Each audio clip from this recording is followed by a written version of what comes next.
Setelah selesai ibadah jangan langsung pulang ya. Anda bisa mengambil waktu untuk saat teduh dan mempersiapkan persembahan sambil menunggu usher memberikan arahan untuk kita meninggalkan ruangan. Anda dapat memasukkan persembahan dalam amplop yang telah kami sediakan di kursi masing-masing dan memasukkannya di kotak persembahan yang telah tersedia.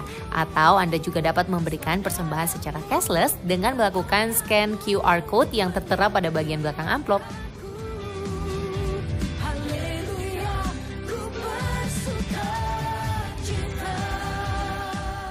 Setelah keluar ruangan ibadah, demi kenyamanan kita bersama, Anda diharapkan untuk langsung pulang dan tidak bergerombol.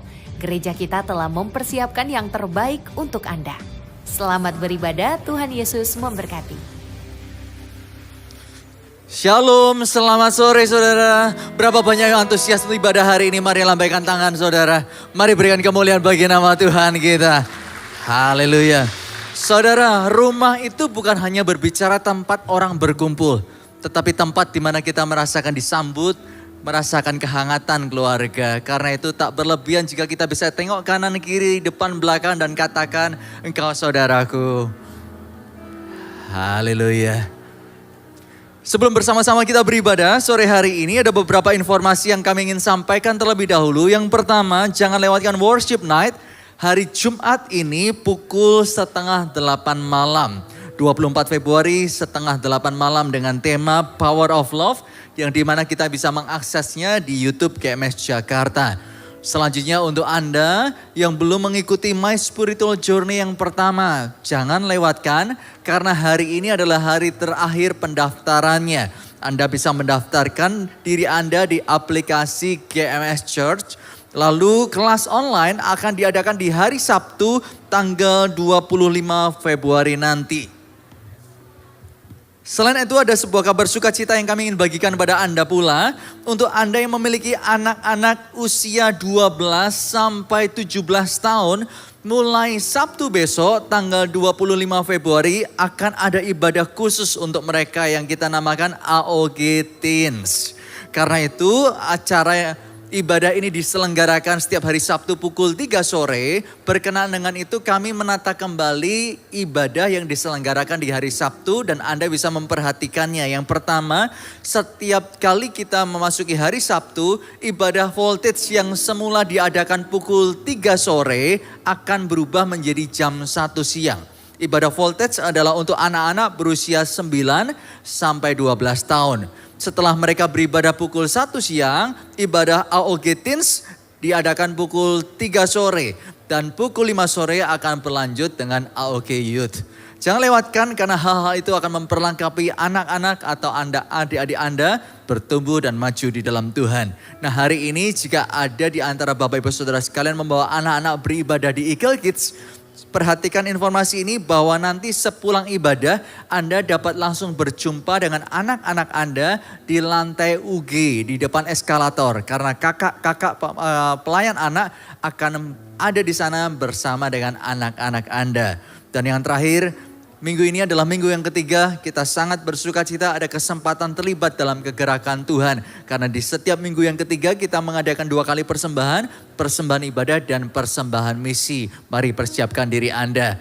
Dan yang tak kalah pentingnya di setiap kali kita beribadah bersama-sama, kami ingin menyambut bagi Bapak Ibu Saudara sekalian yang baru pertama kali hadir ibadah di Gereja Mawar Sharon Jakarta. Dapatkah Anda mengangkat tangan di tempat Anda duduk? Karena kami rindu menyambut Anda. Haleluya, saya melihat tangan-tangan yang terangkat. Mari kita berikan tepuk tangan yang hangat untuk saudara-saudara kita ini. Haleluya. Untuk Anda yang baru pertama kali hadir dapat tetap mengangkat tangan sampai Anda menerima sebuah undangan dari kami berupa form. Sementara itu rekan-rekan asyir bisa memperhatikan dari area depan maupun di samping belakang. Karena bagi kami yang disebut gereja bukan hanya gedung ibadah saja, tetapi komunitas orang percaya. Di mana Anda dan saya kita terhubung dalam hubungan yang sehat. Setelah Anda melengkapi data Anda di form tersebut, Anda sepulang ibadah bisa memasukkannya di kotak Connect Me.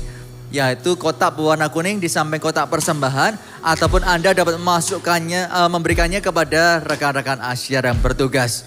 Tak berlama-lama lagi, untuk Anda yang baru pertama kali hadir kami persilahkan tetap duduk. Sementara itu mari jemaat Tuhan kita bangkit berdiri bersama-sama dan mengarahkan diri kita kepada mereka. Dalam hitungan yang ketiga, mari kita berikan sambutan yang terbaik. 2, 3. Welcome home. Selamat datang di Gereja Mawar Sharon, Jakarta. Silakan duduk kembali saudara. Bagi Anda yang terhubung secara online dengan kami, kerinduan kami juga mengenal Anda, bertumbuh bersama-sama di dalam Tuhan. Kami juga bisa terhubung maju melalui komunitas Connect Group. Bapak Ibu Saudara sekalian dapat mengklik kolom deskripsi yang ada di YouTube Anda dan melengkapi dengan data Anda. Setelah kami menerima, kami akan menghubungi dan kita berjumpa di Connect Group. Mari kita bersatu di dalam doa untuk memulai ibadah. Bapa, terima kasih untuk anugerah-Mu, kasih-Mu besar atas hidup kami. Hari ini kami ada dan kami rindu keberadaan kami memuliakan Tuhan. Sebentar kami beribadah, kami rindu berikan yang terbaik. Terimalah sebagai persembahan yang harum di dalam nama Tuhan Yesus Kristus. Haleluya. Amin. Selamat beribadah dan Tuhan Yesus memberkati.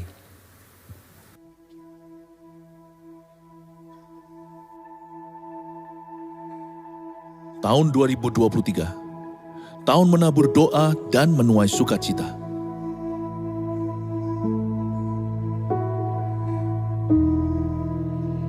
Mulailah segala perkara dengan doa dan taburlah air mata untuk kebangunan rohani.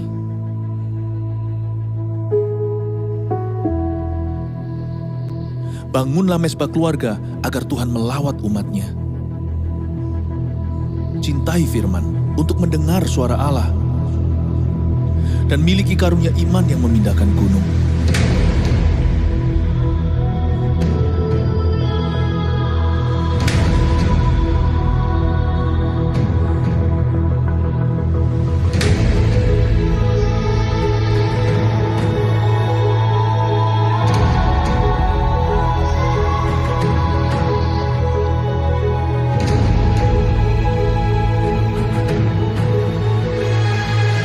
Jemaat akan menuai keajaiban karena bersorak-sorai, sebab ada kuasa di dalam pujian. Berkat keluputan itu ada. Demikian juga rahmat atas rumah tangga, sekolah, dan karir kita. Ya, kitalah bait suci Roh Kudus yang diurapi. Mari kita mencintai rumah Tuhan sebagai rumah doa bagi bangsa-bangsa. Niscaya, kita akan memindahkan berkat dari bangsa-bangsa dan mengelolanya. Siapkan diri untuk sebuah promosi ilahi dan untuk mengalami multiplikasi yang dahsyat. Terus bergerak maju sambil mengosongkan neraka dan memenuhi sorga dengan jiwa-jiwa. Bangkitkanlah pemimpin-pemimpin yang besar, sebab kita akan masuk ke tengah pergeseran yang besar tahun depan. Yang menabur doa akan menuai sukacita. Gereja ini mendukung dan mendoakan Anda. Mujizat 1000 gereja dan 1 juta murid menanti kita. Shalom jemaat Tuhan. Mari saya udah berdiri bersama-sama. Yang bersuka cita bisa sama-sama serukan haleluya. Let's clap your hands. Salah Tuhan dan sangat terpuji, agunglah namanya selamanya. Kemuliaannya mengatasi langit. Dialah yang bernafas memuji Dia. Come on! Hey!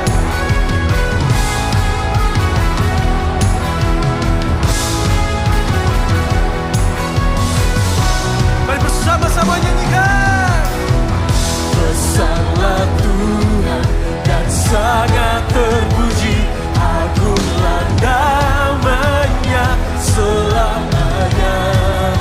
Kemuliaan-Mu mengatasi langit. Dialah yang bernafas memuji Dia. Mari sama-sama lambaikan tangan, let's go. Kuasa tunduk dalam namanya, Allah perkasa.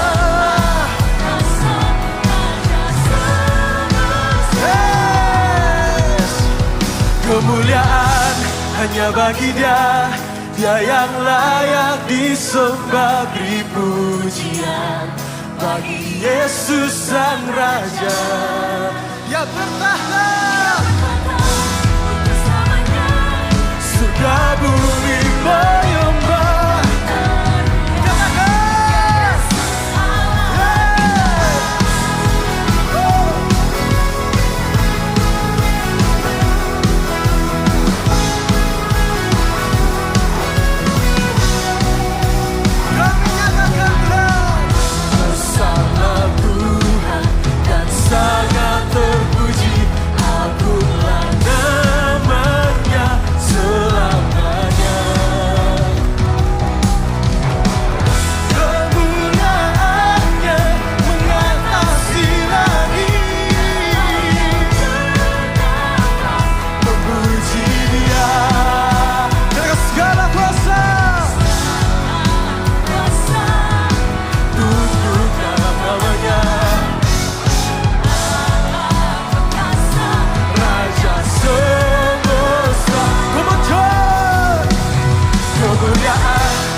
berkuasa.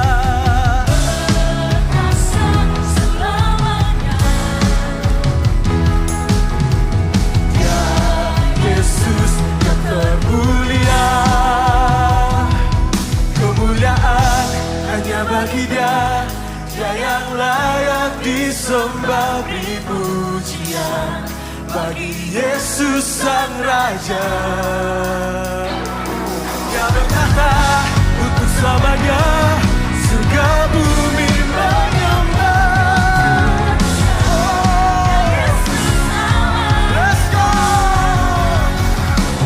Kemuliaan hanya bagi Dia, Dia yang layak disembah, beri pujian bagi Yesus Sang Raja. Dia berkata untuk selamanya, surga bumi menyembahkan termulia, Dia Yesus Allah kita. Yang termulia, Dia Yesus Allah kita.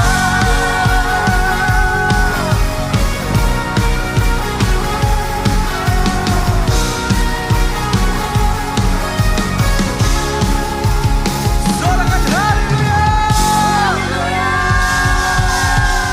Mari sekali lagi beri tepuk tangan yang paling meriah buat Tuhan Yesus. Sebab hanya Engkau Allah kami yang berkuasa Tuhan. Tuhan.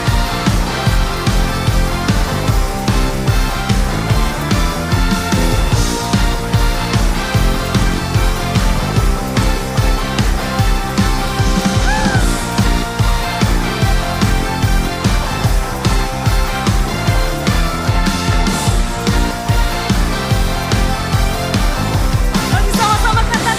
Namanya Tuhan, menara yang teguh, kota benteng perlindunganku,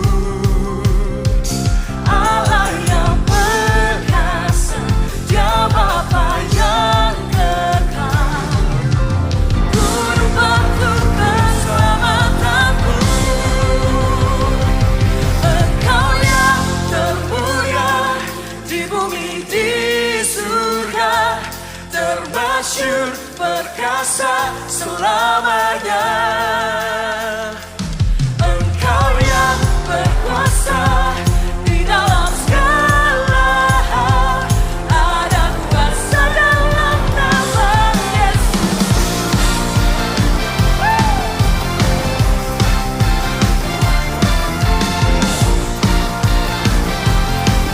Mari lebih sungguh lagi katakan. Namanya Tuhan, menara yang teguh, kota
dalam hadirat-Mu kami masuk dalam tempat kudus-Mu, tinggikan nama-Mu.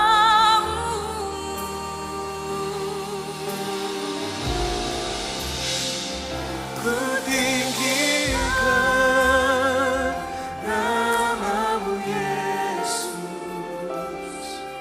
ku angkat tinggi panji-Mu, ku bersujud dan menyembah-Mu, Raja segala raja. Berikan sorak-sorai yang termulia untuk Tuhan kita.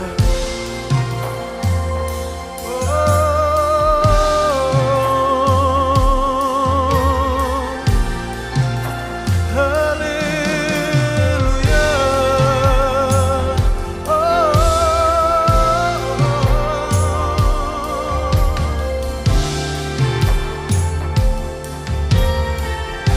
Kau bertahta Tuhan, Kau bertahta atas pujian umatmu. Kau dipuja dalam hadirat-Mu, kami masuk dalam tempat kudus-Mu, tinggikan nama-Mu. Oh, ku tinggikan nama-Mu Yesus, ku angkat tinggi panji-Mu, ku bersujud dan menyembah-Mu, Raja segala raja. Mari jemaat Tuhan sudah makin berdiri bersama-sama. Tinggikan nama-Mu Yesus, ku angkat tinggi panji-Mu, ku bersujud dan menyembah-Mu, Raja segala raja. Oh, kami sembah Kau Tuhan, Raja segala raja. Oh, haleluya. Kami tinggikan Yesus Tuhan, kami bawa sembah kami saat ini. Oh, haleluya.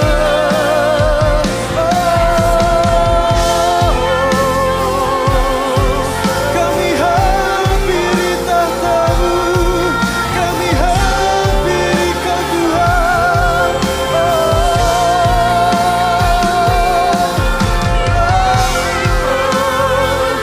We bless You Lord, we bless You Lord.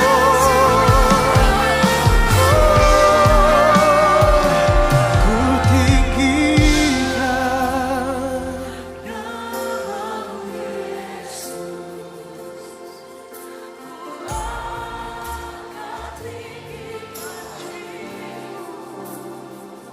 ku bersujud dan menyembah-Mu, Raja segala raja. Mari bersama-sama angkat tangan dan nyanyikan. Ku tinggikan nama-Mu Yesus, ku angkat tinggi panji-Mu, ku bersujud dan menyembah. Raja segala raja, segala raja. Oh, ku tinggikan namamu Yesus. Ku angkat tinggi panjimu, ku bersujud dan menyembahmu. Raja segala raja, segala raja, raja segala raja. Oh, raja segala raja. Oh, I feel Jesus, I feel Jesus, I feel Jesus. Oh, I feel Jesus in this place. Yes, my soul. Yes, my soul, that you burn within me. Oh, I feel Jesus in this place. Mari bersama-sama kita angkat tangan kita dan katakan, I feel Jesus.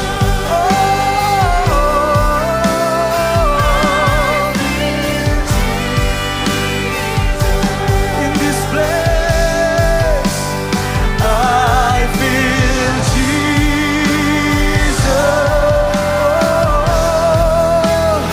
In this place, yes, my soul, yes, my soul.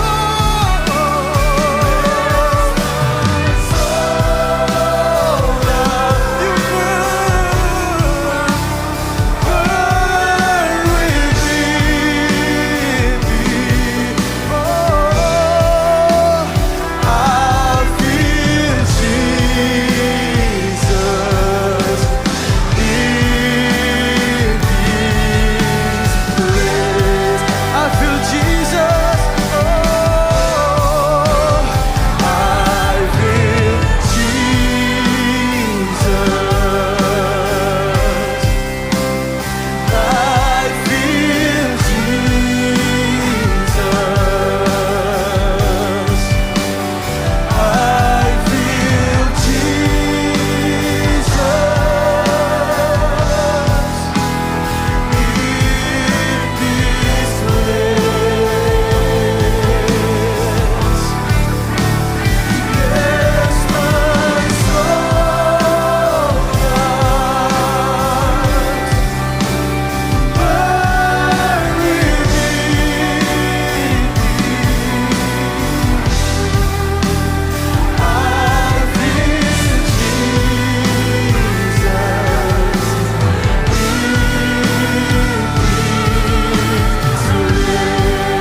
Yes, my soul does burn within me.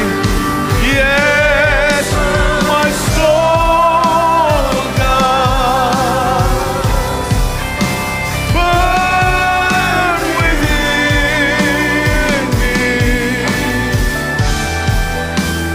I feel Jesus in this place.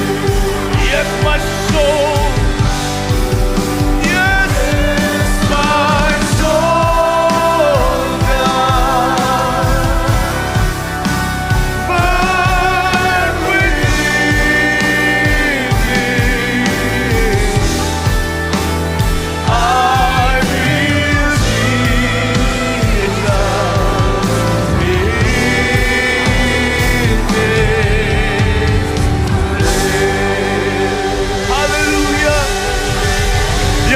merasakan hadirat Allah. Mari kita berikan sorak-sorai bagi Tuhan yang percaya Tuhan ada di tengah kita. Dia ada di sini. Haleluya. Pujian, hormat, kemuliaan.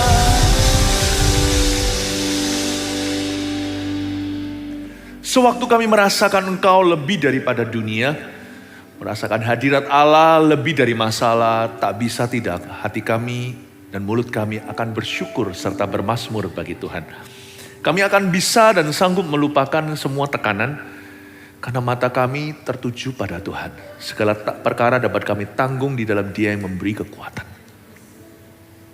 Makasih Tuhan. Sampaikan kepada kami hikmat-Mu agar kami bisa mengenal isi hati-Mu dan cara bekerja-Mu.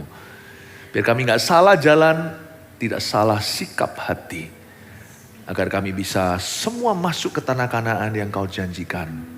Setiap janji Tuhan dalam hidup ini yang belum dikenapi, satu persatu akan genap. Sekalipun keadaan kami ganjil. Bapak terima kasih, love you so much. Bantu hamba-Mu menyampaikan firman Yesus Kristus Tuhan.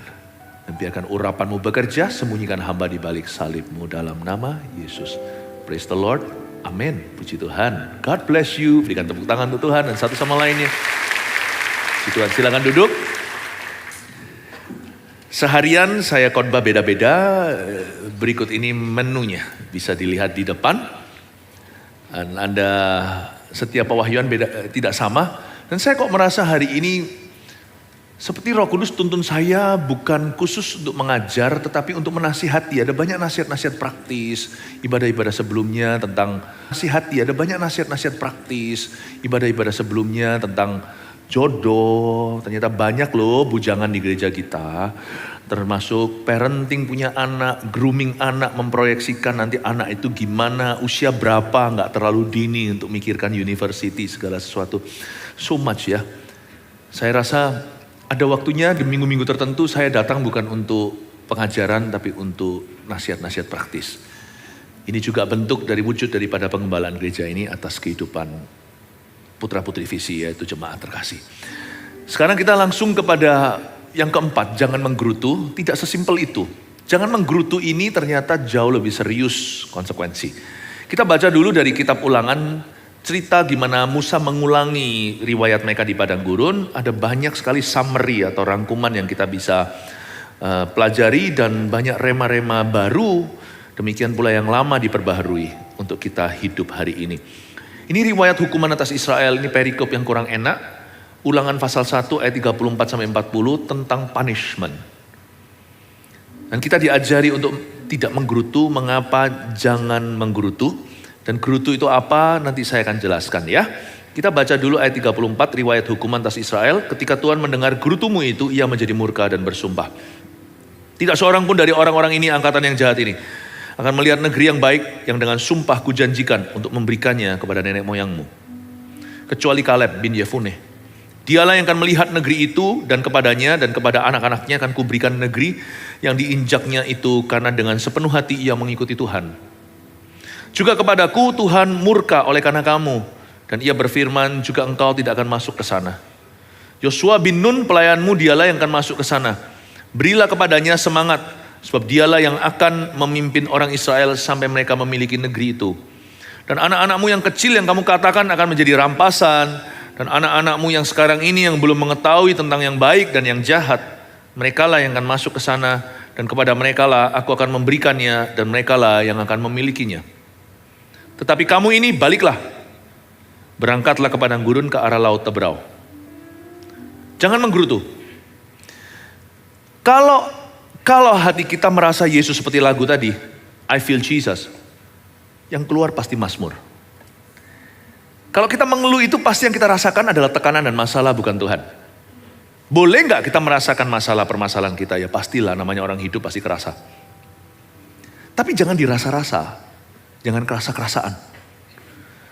Gak usah dirasakan aja, terasa kok. Kalau kita mau hidup bagi Yesus di dalam hidup ini harus lawan arus. Karena kita itu notabene kedagingan. Tapi barang siapa mau hidup oleh roh, Roma 8, dia harus mematikan perbuatan daging. Salah satu perbuatan daging itu bukan hanya berzina, korupsi. Perbuatan daging juga menggerutu, mengeluh. Karena manusia cenderung untuk ngomel dan ngomel melulu. Salah satu bentuk kejatuhan Adam dan Hawa adalah setelah itu dia selalu menginginkan apa yang dilarang oleh Tuhan. Dan apa yang dia belum punya, dia selalu tergoda. Gerutu selalu dimulai dari itu. Gak ada orang mengeluhkan sesuatu yang dia punya. Dia selalu mengeluhkan apa yang dia belum miliki. Gerutu itu memuliakan minusnya dalam hidup. Gerutu itu membesar-besarkan apa yang dia belum punya. Sehingga mati potensi. Peduli amat, 2 ikan 5 roti. Itu semua gak berguna di tangan orang yang tidak bersyukur atasnya. Gerutu itu jauh lebih bahaya karena dia membunuh semua potensi kita melihat kemuliaan Tuhan. Karena Tuhan cara bekerjanya itu gak bisa diduga. Siapa sangka 5 roti 2 ikan memberi 5.000 makan. Tapi orang yang menggerutu gak mungkin bisa jadikan roti itu apa-apa. Dimakan pun dia gak sudi. Apa artinya 5 roti? Mana ini, mana itu. Dia gak akan bisa, apapun di tangannya gak bisa mengenyangkan. Apakah lagi mengenyangkan orang lain. Gerutu itu menceritakan apa yang Tuhan belum buat. Syukur menceritakan apa yang Tuhan sudah buat. Gerutu itu membesar-besarkan apa yang dia belum miliki. Tetapi memuji Tuhan itu mensyukuri apa yang Tuhan segera lakukan sekalipun mustahil hari ini. Itulah sebabnya gerutu bukan hanya sekedar kebiasaan buruk atau gaya bahasa. Gerutu itu ternyata adalah sebuah statement atau pernyataan iman seseorang. Sedangkan pujian itu iman pada Tuhan, gerutu itu iman sama setan. Makanya orang yang menggerutu gak bisa diberkati. Karena mulutnya gak sinkron. Karena di mulut kita tersimpan firman, ada kuasa pada lidah. Di salah satu poin yang saya berikan di ibadah sebelumnya, jaga lidah sebab ada kuasa di dalamnya. Mulut itu kunci. Kerajaan Allah di dalam dirimu dan diriku juga ada kuncinya. Roma 10. Iman timbul dari pendengaran dan juga jangan katakan di mana Tuhan mau bawa turun dari sorga lah atau ke lembah mana kita pungut dia. Firman itu tidak jauh, dia ada di mulutmu. Lalu baru iman adalah pendengaran oleh firman. Mulut kita itu penting sekali dalam kemenangan rohani. Mulut ini menentukan hidup mati, percaya enggak? Mulut kita. Sebelum mulut kita pakai untuk bersilat dengan manusia atau mencoba untuk menanggulangi masalah dengan kefasihan lidah. Mulut kita itu pertama-tama diuji dan dinilai oleh Sang Maha Kuasa. Mulut kita itu yang penting, yang menentukan itu adalah bagaimana kita mendengungkannya dalam hadirat Allah. Mulut kita bisa membuat Allah bergerak, mulut kita juga bisa membuat Allah menghukum. Karena dengan mulut kita lah kita dibenarkan dan dengan mulut kita pula kita dihakimi. Ternyata lidah ini disulut api. Kalau tidak diserahkan sama Tuhan Yesus, lidah ini bisa menjadi alat setan yang bahaya. Dia bisa membuat kebakaran seluruh hutan. Yakobus katakan, bahkan mulut ini disulut oleh setan-setan di neraka. Lidah kita. Makanya itu waktu Roh Kudus pertama kali turun, yang pertama dikekang adalah lidah. Dia turun dalam bentuk lidah api. Jadi rasul-rasul itu tadi yang sudah notabene dengan mulutnya banyak berbuat salah. Bolak-balik tuh. Yakobus, Yohanes, nafsu. Dengan ambisius mulutnya minta bertahta di sebelah kiri kanan. Petrus menyangkal Yesus, bahkan sumpah serapah, sumpah-sumpah gak kenal dia. Tuhan langsung sunat lidahnya. Lidah api turun, lidah mereka dipenuhi Roh Kudus, sisanya semua sejarah. You see, gerutu itu jauh lebih bahaya dan jauh lebih mulia lidah yang memuji Allah. Besar kuasanya. Jangan sampai kita itu tahun ini kecolongan karena perkataan. Kita harus pahami bahwa riwayat hukuman Israel, orang Israel tidak masuk ke tanah perjanjian bukan karena berzina. Itu iya, Tuhan sempat marah ketika mereka menyembah berhala, tapi ya sudah, itu sekali aja kejadian. Tuhan bisa maklumkan. Tapi karena mereka menggerutu 40 tahun, akhirnya Tuhan tidak izinkan mereka masuk ke tanah Kanaan. Tahu kenapa? Orang Israel gak masuk ke Kanaan bukan karena menyembah Baal. Bukan karena berzina, bukan karena semua skandal itu. Itu semua buruk sih, tapi mereka gak bisa masuk karena satu alasan. Karena mereka mengeluh dengan mulutnya. Jangan sampai kita itu gak masuk dalam tanah perjanjian. Dan tahun ini kan tahun menabur doa dan menuai sukacita. Dengan kata lain sebenarnya tahun ini tahun penuaian. Bener loh, tahun ini tahun penuaian. Jangan sampai bocornya di lidah. Di mana-mana gereja kita CG-nya itu bahkan gak perlu jemput bola. Jiwa-jiwa gak tahu terus menerus berbanjiran datang. Tahun ini tahun tuaian. Peduli amat dunia berkata apalah, krisis dan sebagainya. Selalu dalam Kristus ada perkecualian. Cuma jangan sampai bocornya di lidah kita. Ya. Coba sekarang kita lihat ayat 34. Ketika Tuhan mendengar gerutumu itu, Musa lagi cerita nih, dia kan lagi refleksi. Ketika Tuhan mendengar gerutumu, ia menjadi murka dan bersumpah. Wow. Dikata ketika itulah gerutu ada efeknya pada Tuhan. Ketika Tuhan mendengar gerutumu itu, ia menjadi murka dan bersumpah. Kalau saya bicara sama anak misalnya, kalau saya mau menunjukkan salahnya, saya harus tunjukkan di menit berapa. Saya ini editor. Saya kalau edit buku ya, saya tunjukkan halaman keberapa, kalimat kemana, paragraf keberapa. Saya tunjukkan yang itu perlu diubah. Saya sampai terakhir-terakhir ini aja, baru mulai sangat-sangat sibuk, nggak bisa lagi ada waktu begitu. Dulu saya turut duduk di multimedia room, turut mengedit semua yang jadi program-program kita. Apalagi yang zaman-zaman dulu masuk TV itu. Saya edit semuanya satu-satu, ini cut off-nya di mana segalanya. Ya, jadi tugas-tugas sehari-hari pendeta termasuk juga di depan komputer ngedit, padahal saya nggak tahu komputer, tapi saya tahu detik mana masuk. Saya edit. Dan kalau saya ngomong sama anak, saya akan tunjukkan tepatnya saat kapan atau waktu dia berbicara apa, melakukan apa, di situ papanya gusar. Kalau mengajar anak, itu bisa umum, karena value. Tapi kalau menghajar anak, harus spesifik. Kesalahan kita, anak-anak orang tua adalah seringkali kalau kita nggak ngajar mereka, tapi waktu menghajar kita umum aja, pokoknya asal marah. Nggak boleh. Musa ini ajarkan pada kita cara Tuhan mengkoreksi umatnya. Musa kan nabi. Dan Musa berkata ketika, jadi di detik itu, menit keberapa? Ketika kapan? Ketika Tuhan mendengar gerutumu. Kapan hukuman diberi? Saat kamu menggerutu. Wow. Nah itu pelajaran berharga bagi kita kalau kita mau menghajar anak. Jangan pakai kekerasan tangan. Kekerasan fisik itu pelajaran yang buruk. Tapi tunjukkan salahnya di mana sebelum memberi konsekuensinya. Kalau kita juga mau memberi masukan pada staf atau siapa yang berada di bawah kepemimpinan, kita harus beritahu di detik keberapa. Atau pas ngomong apa, atau berbuat apa. Dan Musa sangat jelas sekali secara detail. Kamu itu dihukum bukan saat kamu kalah perang. Nantinya bangsa Israel kalah perang, by the way. Tuhan bilang jangan mereka maju, langsung mereka dihajar sama musuh. Musa berkata, bukan waktu itu kamu itu dihukum Allah. Bukan waktu apa? Bukan waktu kamu dipagut ular. Bukan waktu Tuhan berfirman kepadaku lalu beritahu bangsa ini gak akan masuk ke Kanaan. Bukan. Kamu itu dihukum Allah saat, detik, menit ketika mulutmu menggerutu. Jadi segitu Tuhan tuh benci gerutu. Tuhan tuh sangat benci omelan-omelan kita yang tidak terbukti.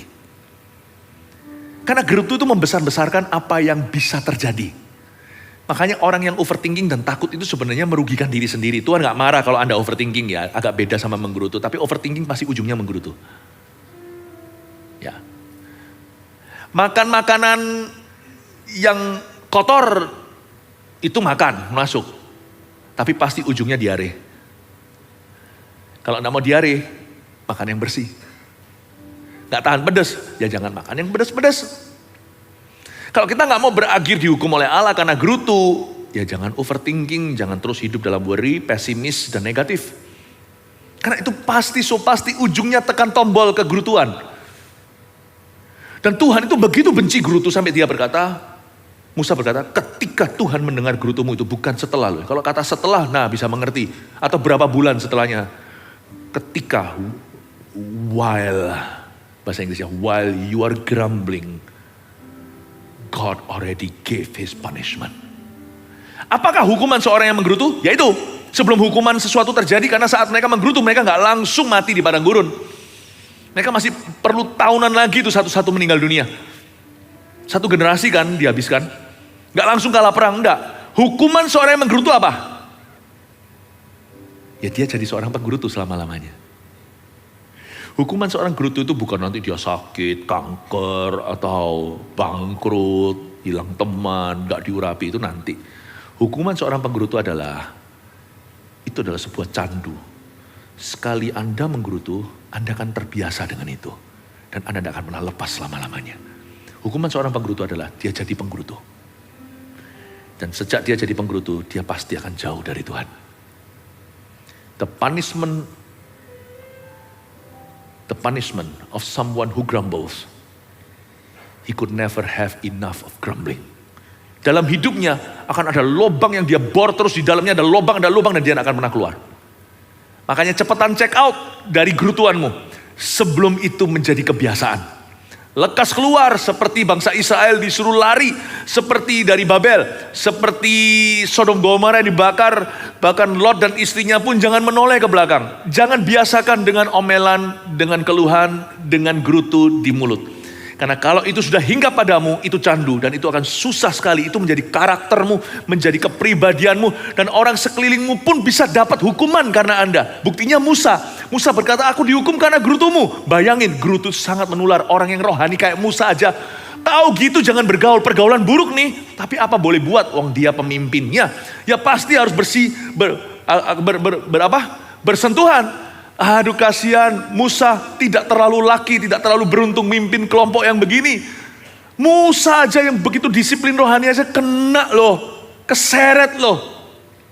Mau tahu nggak siapa yang harus kita hindari di hidup ini? Orang yang negatif terus, hindari.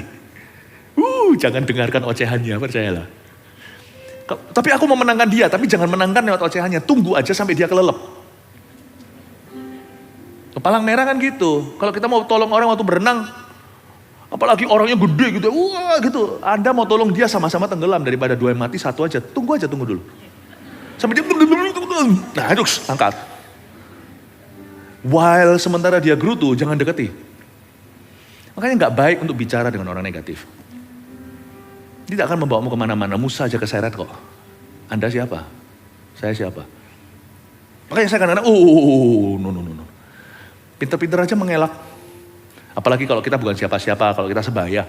Sorry ya. Aku udah janjian, bukan bohong nih, bukan bohong putih. Saya udah ajari Anda berdusta. Janjian, dalam hati janjian sama Tuhan. Minggir aja. Itu bukan tindakan pengecut, bukan.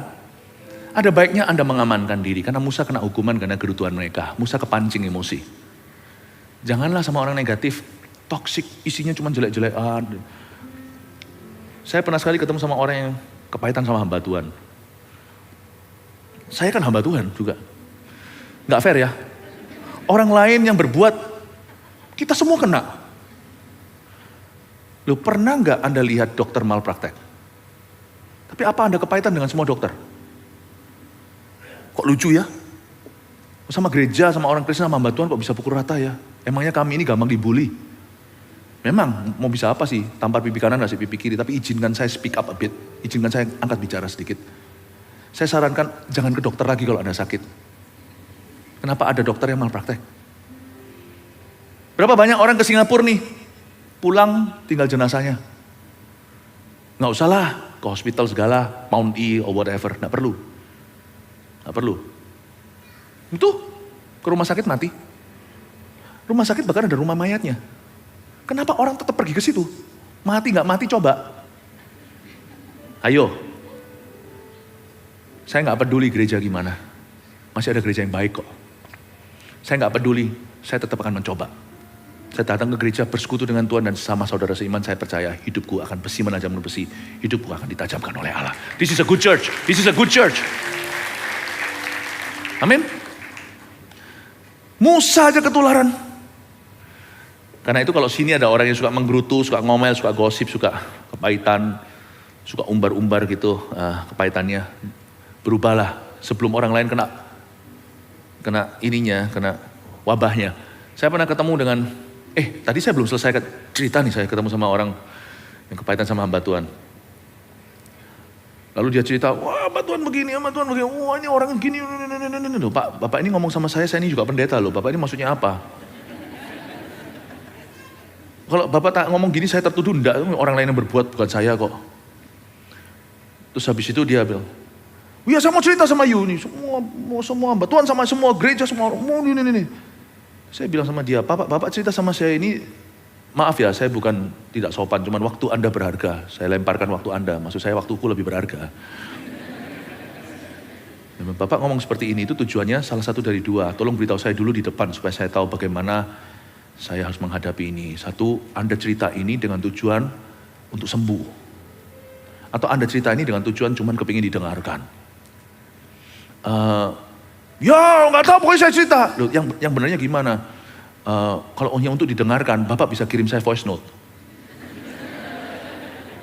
Tapi kalau mau sembuh, dengarkan saya juga. Nggak semua orang begitu. Anda yang objektif. Jadi akhirnya pertanyaannya adalah, orang menggerutu juga nggak tahu kok apa yang dia mau.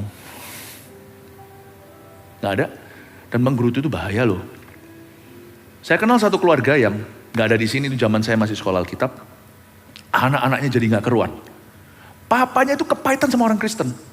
Padahal dia sendiri Kristen, jadi dia itu Kristen online dari zaman sebelum pandemi 20 tahun, 30 tahun sebelumnya. Dia nggak pernah mau ke gereja, cuman mau aja cuman dengar-dengar kaset khotbah. Saya bilang nggak bisa gini Pak. Dan anaknya nggak keruan satu-satu, dia punya beberapa anak itu satu-satu nggak keruan. Guru kencing berdiri, murid kencing berlari. Saya bilang sama dia, Pak untuk memperbaiki anak-anak Anda, saya harus memperbaiki Anda dulu. Saya masih sekolah Alkitab, tapi dia satu-satunya yang dia bisa ajak bicara cuman saya. Katanya saya paling masuk akal lah kalau dia ajak bicara. Saya nggak enak, karena kalau gara-gara itu saya dicari dia terus. Akhirnya dia bilang sama saya nggak bisa. Kenapa ya anak-anak saya gini, kenapa anak-anak gini? Pak, second hand smoking Pak. Apa itu second hand smoking? Bapak yang merokok, anak Anda menghisap. Bapak yang kepahitan, anak Anda dengarkan dari kecil mereka dengarkan itu. Mana mau mereka jadi orang benar? Sekarang teriak minta tolong gereja, tolong anakku kena narkoba. Gak bisa, papanya sendiri tutup pintu sudah. Sekarang papanya mau buka, mana bisa. Anda sudah menciptakan monster dalam diri anakmu. Sekarang datangnya, halo saya pendeta, saya mau, papaku aja gak percaya, masa gua percaya. Sekarang papanya minta tolong juga percuma. Jadi siapa yang bisa tolong dia? Ya orang-orang di dugemnya. Sabun semua sudah kamu skakmat. Yang sisa ya cuman yang gelap. Yang di dalam dunia gelap itu. Siapa bisa tolong dia? Sekalipun banyak lampu yang palsu, tetap lampulah yang memberikan cahaya terang. Secara listrik maksudnya. Kalau lampu semuanya Anda skakmat, semua busuk, semua buruk, Anda kepahitan. Anak ini gak cari nasihat dari lampu, ada masalah dia cari ke dunia gelap. Disitulah masuk narkoba segalanya. Salah siapa? Saya gak berani ngomong gitu, saya ngomongnya alusan. Bapaknya lihat menunduk dan kata, ya salah saya. Mulai dari bapak dulu. Saya doakan bapaknya, bapak menangkan anaknya. Saya tidak tahu dia dengarkan enggak. Setelah itu saya lulus, nggak lama setelah itu saya pulang Indonesia. Jangan gerutu ya, gerutu itu akan merusak orang yang mendengarnya. Kasihan tuh anak-anak tumbuh dewasa dengan orang tua yang gerutu terus. Atau suami yang dengar istrinya terus negatif. Atau istri yang dengar terus. Lama-lama ya, setan nggak perlu kasih penyakit. Itu sudah menjadi kado free dari istri atau suaminya. Hati-hati gunakan lidah kita. Jangan dijadikan alat kejahatan. Gerutu itu bahaya. Karena waktu kita sedang menggerutu, Tuhan sudah jatuhkan murka. Begitu bencinya Tuhan terhadap segala sesuatu yang sifatnya grumbling. Yang mengeluh. Tidak seorang pun dari orang-orang ini, angkatan yang jahat itu akan melihat negeri yang baik yang dengan sumpah kujanjikan untuk memberikannya kepada nenek moyangmu. Kecuali, Anda lihat ya, kecuali Kaleb bin Yefune. Kita semua tahu ada dua yang masuk ke tanah perjanjian namanya Kaleb dan Yosua. Ini Kaleb bin Yefune. Dialah yang akan melihat negeri itu dan kepadanya dan kepada anak-anaknya akan kuberikan negeri yang diinjaknya itu karena dengan sepenuh hati ia mengikuti Tuhan. Sebenarnya orang-orang yang menggerutu sekeliling kita itu adalah blessing in disguise, adalah berkat terselubung. Gara-gara semakin banyaknya orang yang menggerutu, maka pujian semakin mahal. Paham maksud saya ya? Ini kan ilmu ekonomi yang sangat umum. Kalau sesuatu diproduksi banyak-banyak, dia jatuh harga. Tapi kalau semakin langka produksinya, malah justru yang ada itu sebaliknya. Misalnya, dahulu kala obat apa gitu waktu kita di pandemi, wah susah dapatnya. Oksigen, gimana itu carinya? Orang mau duit berapapun kalau nggak ada ya nggak ada. Ketika pandemi, ketika ada wabah, barang tertentu dicari-cari. Ketika gerutu merajalela, apa yang dicari? Pujian dan syukur. Dia jadi mahal. Dan Tuhan yang berkepentingan untuk menunjukkan bahwa ini obatnya, gerutu itu sakit penyakitnya. Tuhan punya kepentingan untuk membuat orang yang memuji dan bersyukur, yang positif-positif kata-kata dan kalimatnya, yang pengakuan firman. Tuhan akan jadikan orang itu bulan-bulanan kesaksian. Tuhan akan jadikan dia sebagai pembuktian. Makanya itu di sini Tuhan tidak mau salah alamat. Ayat 36 kita baca. Kecuali Kaleb. Nggak cuma Kaleb, beberapa orang namanya Kaleb soalnya. Kaleb bin Yefune. Tuhan itu berkepentingan di zaman itu. Saking jarangnya, saking punahnya orang yang percaya dengan Tuhan dan mengakui firman. Sampai-sampai cuman sisa 2, Yosua dan Kaleb. Yang Yosua pun ini kan jadi pemimpinnya, Perdana Menteri atau jadi Jenderal Panglima. Yang merakyat tinggal Kaleb bin Yefune. Coba bayangin dari jutaan umat. Tadi kebaktian sebelumnya saya jelaskan mungkin Israel waktu itu sudah berjumlah jutaan. Sebab mereka disebut seperti bintang di awan. Cuman 1 dari seluruh rakyat Israel itu yang mulutnya bersih. Tuhan berkepentingan untuk membuktikan bahwa ini yang benar. Akhirnya Tuhan pilih dia sebagai kasus kemenangan. Tuhan berkata, kecuali Kaleb bin Yefune, aku Tuhan masih membuat perkecualian di dunia ini. Sehingga Kaleb ini dikasih kemenangan yang dahsyat. Tahukah Anda bukan hanya yang lain mati, semua yang sebaya, Kaleb dan Yosua tentunya masuk ke Kanaan. Tapi Tuhan terus bertubi-tubi selama Kaleb ini masih memuji syukur, mulutnya itu diserahkan, hati dan hidupnya diserahkan pada Tuhan. Tuhan membuat dia sampai masa tua umur 85 hajar makhluk paling besar di Kanaan. Orang-orang Hebron. Di geografis yang paling gak mungkin ditaklukkan, di pegunungan. Kalau di pegunungan itu gak perlu terlalu repot-repot perang. Mau tembak zaman hari ini atau bom, atau apapun zaman panah misalkan. Apapun juga kalau dari atas itu pasti menang. Orang naik ke atas aja tinggal dipotong talinya jatuh semua ke bawah. Geografis tidak memungkinkan. Tuhan membuat mujizat. Belum lagi orang-orang yang di atas itu gede-gede, itu orang Hebron, itu orang-orang enak, orang-orang raksasa zaman itu yang sekarang punah karena perang. Belum lagi kereta-kereta besi mereka, zaman dulu tuh tank. Itu sama Tuhan diizinkan, dikalahkan oleh orang tua namanya Kaleb ini. Karena Tuhan saking bencinya sama gerutu, dia mau bersaksi sama dunia. You berhenti gerutu, aku bisa aku bisa memberkatimu seperti aku memberkati Kaleb bin Yefune. Sebenarnya ya, saya juga gak keberatan kok kalau banyak orang menggerutu di dunia ini. Pujian saya semakin berharga di telinga Tuhan. Itulah sebabnya saya tunjukkan satu kunci di sini untuk hidup yang disertai. Anda tidak perlu pintar, tidak perlu kaya, tidak perlu punya banyak koneksi, tidak perlu juga tinggi terlalu pendidikan. Kalau sikap hatimu manis di hadapan Tuhan, mulutmu mengakui dan memuliakan Dia, dan hidup kita mengikuti lidah kita sungguh-sungguh dalam segala perkara. Percayalah, Allah masih membuat perkecualian. Allah akan bertubi-tubi menjadikan Anda kasus kemenangan. Kalau bukan untuk memberkatimu, Allah akan menjadikanmu kasus cemburu. Seperti Tuhan hendak mengece orang-orang yang menggerutu. Lihat ini, kamu gerutu kan? Tahu rasa sendiri, lihat ini orang aku berkati karena dia tidak gerutu. Tahukah ada orang-orang yang diberkati di sekeliling kita? Dia di antara kita nih orang-orang diberkati. Bukan karena Tuhan mau memberkati kita. Tapi Tuhan juga mau membuktikan kepada orang menggerutu di sekeliling kita. Kalau orang bersyukur itu bisa jadi apa? Tangkap ini ya Bapak Ibu Saudara. Sebenarnya saya juga gak keberatan sih kalau ada orang menggerutu. Membuat saya semakin disertai kalau saya memuji. Semakin mahal kan pujian. Tapi ya saya berharap semua orang tidak menggerutu supaya semua orang kenal Tuhan. Kecuali Kaleb bin Yefune. Kaleb bin Yefune ini dikasih bukan hanya kemenangan, dikasih panjang umur juga. Umur 85 dia baru mulai perang. Bukan mulai, dia sudah perang, tapi dia mulai lagi perang umur 85. Dikasih kepanjangan usia, bukan hanya jasmani, kepanjangan usia visi. Gara-gara apa? Gara-gara satu-satunya di samping Yosua. Ketika semua orang mengeluh, semua orang itu menggerutu. Mereka berdua berkata, tidak, Tuhan pasti sanggup membawa kita ke Kanaan. Kita akan kalahkan semua orang enak. Kita akan bisa mengusir semua bangsa-bangsa yang tidak takut akan Allah. Mulut mereka memuji kebesarannya. Dan mulut mereka bermazmur bagi Tuhan. Gara-gara itu, Tuhan kasih dia panjang umur. Rahasia panjang umur itu sebenarnya bukan hanya tubuh sehat, tetapi lidah yang memuliakan Allah. Sadarkah Anda, saya punya curiga, Kaleb ini gak tentu harusnya usia sepanjang itu.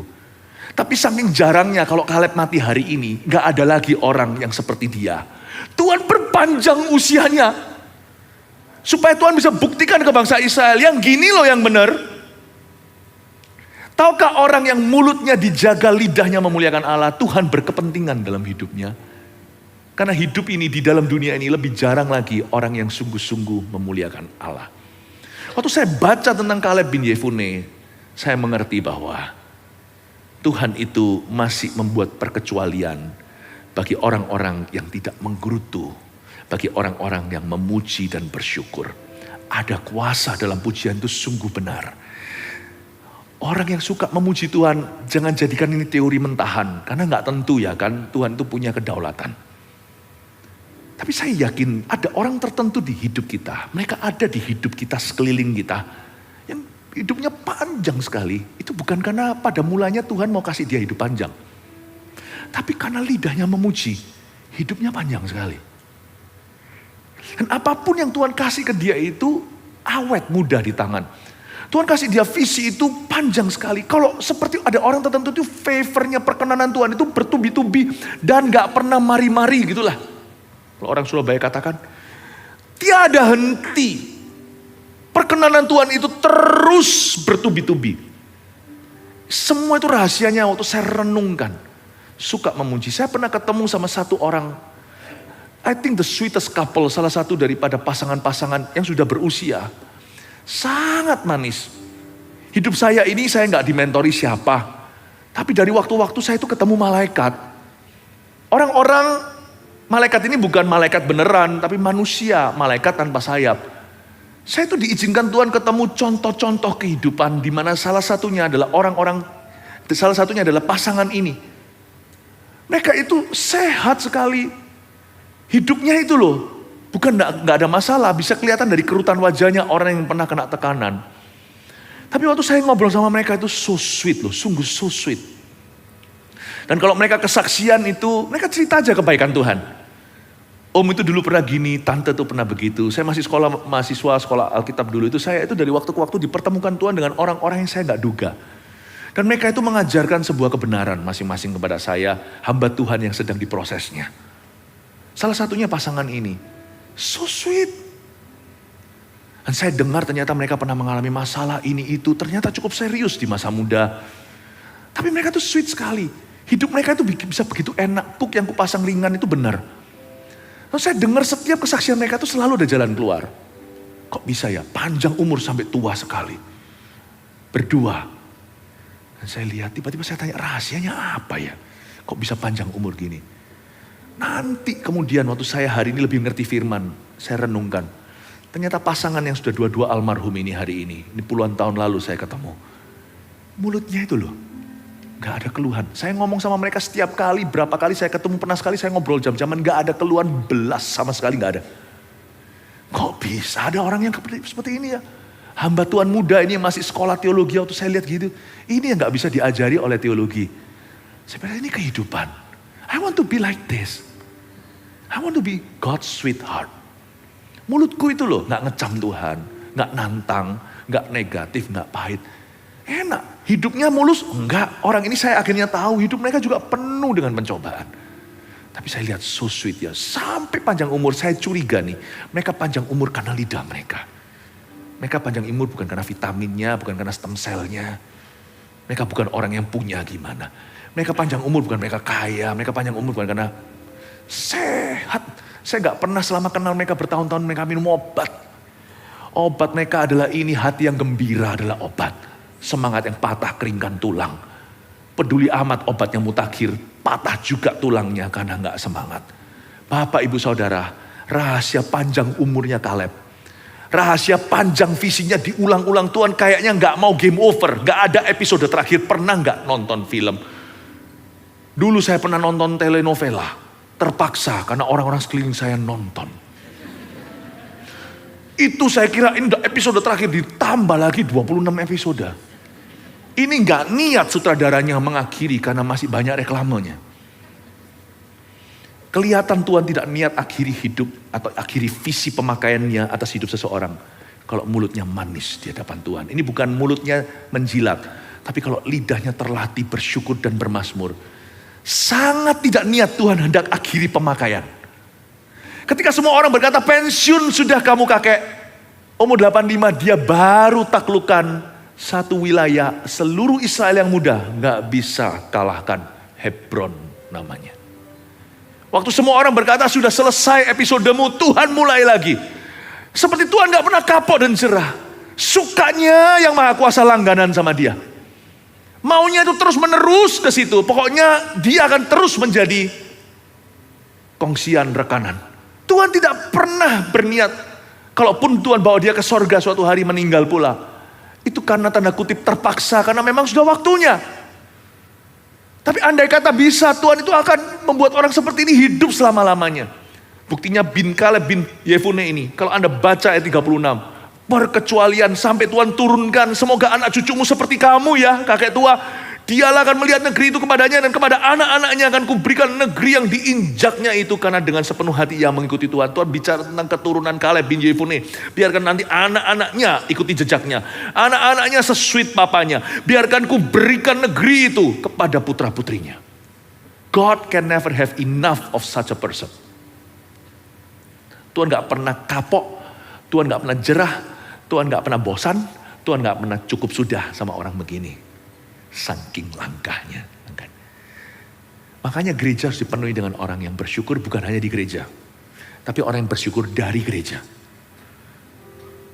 Please, ibadahmu baru dimulai hari Senin besok. Di sini Anda dimuridkan, ibadahmu mulai besok. Bapak Ibu, jaga lidah. Supaya Tuhan tidak jerah dengan Anda. Amin Bapak Ibu Saudara. Puji Tuhan, kasih tepuk tangan Tuhan. Ayat 37 juga kepadaku Tuhan murka oleh karena kamu. Lihat itu.